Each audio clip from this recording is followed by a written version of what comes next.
This is a video of shoulder assessment, and I want to ask my patient if I have his consent in performing a shoulder assessment, which includes palpation of his upper body and muscles, and also involving different assessment tests of his shoulder.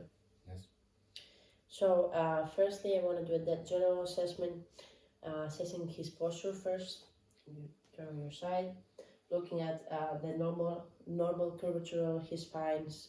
We can see that his C-spine is a little bit, the curve is a little bit exacerbated. His head is a little forward, and also his lumbar spine is a little bit has a little bit of lumbar lordosis.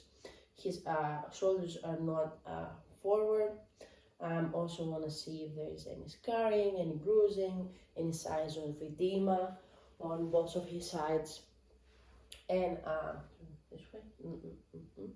I want to see if there's any difference in elevation of his shoulders, in which case I can see that his right shoulder is a little bit more elevated. Now assessing for alignment, I want to ask him to walk towards the camera and away from the camera to see if there are any imbalances between his feet, knees, and pelvis. Now, what I want to do after that is a palpation test. So I'm gonna palpate his pec, and then I'm gonna move to his sternoclavicular joint, and then palpate along the clavicle, do the coracoid process, and then inside the axillary crease, which I will palpate the biceps tendon, which could tenderness there could indicate bicep tendon injury. Also palpating his acromion process, which in this case, if we feel tenderness there, it could mean possibility of impingement syndrome. All of these tests I will perform to the other side as well to see if there's any differences. Now I'm going to ask him to turn around. Inspecting his posterior side, looking for any scapular winging that we cannot see here.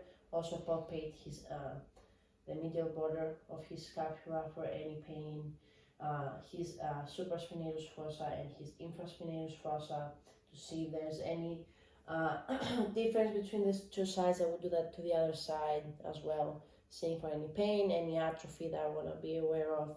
Also palpating the soft spot on the posterior side of his shoulder, which pain here could mean there is a possibility of a slap tear.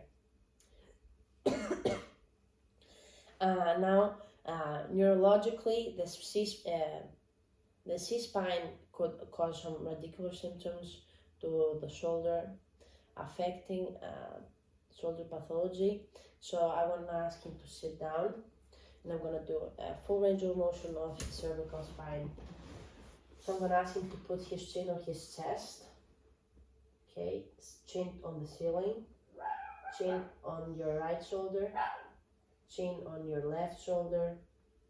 And now ear to your right shoulder and ear to your left shoulder. We can see that there are some restrictions in his cervical spine that we want to be aware of. Moving on with our assessment, that could be affecting his symptoms. Now doing a nerve compression test, I want to do a Sperling's test, which is a highly sensitive test. I want to go behind him, and I'm going to ask him to move his head backwards and then rotate his head. Then I'm going to put some pressure on his head. If this recreates symptoms, which it could mean that there's a nerve root compression in his cervical spine. I will do this on the other side as well. Now, doing some range of motion assessment, I'm going to ask you to stand up. I want to see his full range of motion in forward flexion and down and abduction. Okay, I want to do this as well resisted, so I'm going to resist him. Okay, and abduct, resisted, to see if there's any weakness between the two sides Also, I want to see his internal and external rotation. So I'm going to ask him to put his hands on his side and then externally rotate, resisting. Okay, which would be testing the infraspinatus and teres minor as well, seeing if there's any pathology here, and resisting internal rotation, which would test the subscap muscle, and we want to be aware of that, doing a rotator cuff assessment at the same time. Now I'm going to ask him to turn around. He's gonna put his thumbs along his spine. He's gonna move up. Now we're testing internal rotation at the same time, and we're seeing if there's any differences in the thumbs elevation. We did not see any of that here.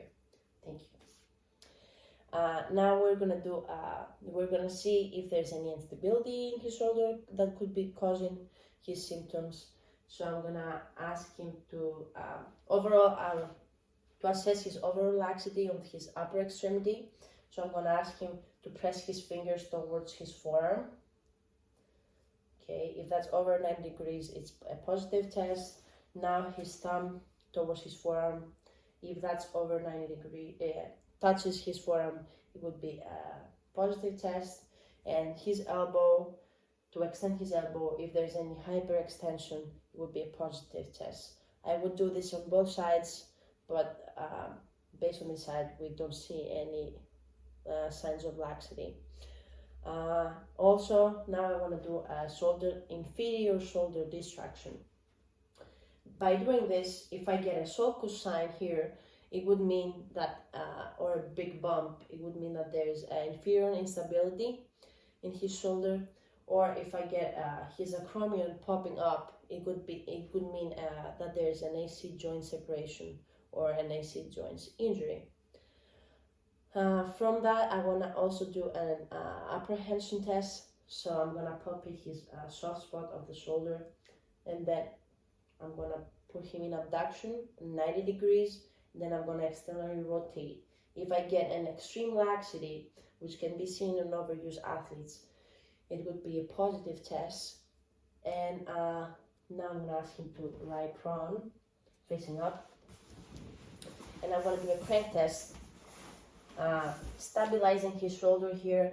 I want to do a full range of motion and see if there's any extreme range of motion or pain in his joint.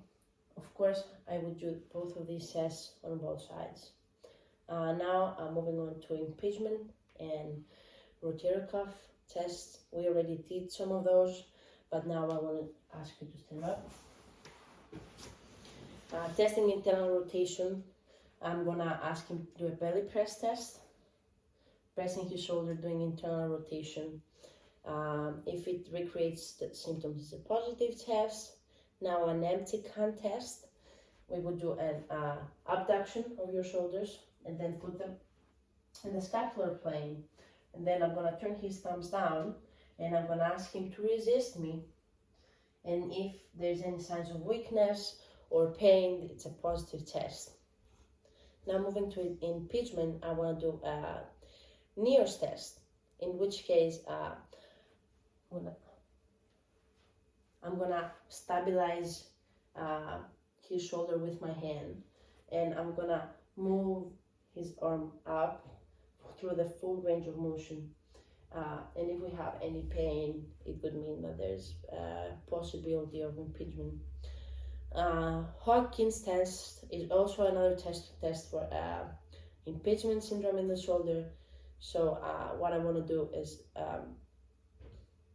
turn this way. I'm going to forward flex his shoulder, put the elbow at 90 degrees, stabilize with my hand his shoulder, and then do an internal rotation. If that causes pain, it could mean a positive test as well. Doing a multiple of these tests would give us a better idea of the diagnosis and give us a better opinion on it and help us do a further exam. Now doing a slap tear exam, I would also want to do a cluster of tests to get a better chance of correct diagnosis. So first I want to do a speed test. So I'm going to ask him to put his his palms facing up, and I'm going to resist him. If I get a pain, it's a positive test, and it's also a test for biceps tendon injury. Another test testing both by the bicep tendon and slap tear is the Gigerson's test. So I'm going to ask him to put his arms on the side at 90 degrees facing up, and I'm going to resist supination. If that causes any pain, it's a positive test. While I'm also doing a biceps load test 1. So I'm going to ask him to lie down.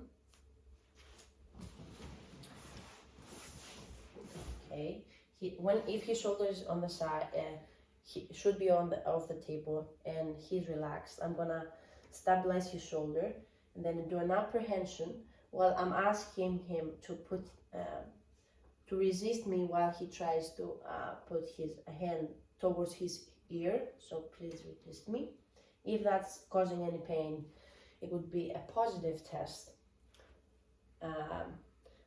Last test I want to do for slap tear is O'Brien's test, in which case I'm going to ask you to stand up. So I'm going to ask him to this way, forward flex, put his stem down, and then cross over his body while he resists me. If this test recreates symptoms, is a positive test, and what I want to do is do all of these on the other side as well, and compare. And if I have multiple tests being positive, I would ask my patient to do an MRI to confirm this diagnosis. Overall, we can see that the main signs we got from this patient is that there's some restriction in his cervical spine, but there's no recreation of radicular symptoms. But that's something that we want to keep in mind while we're working with him.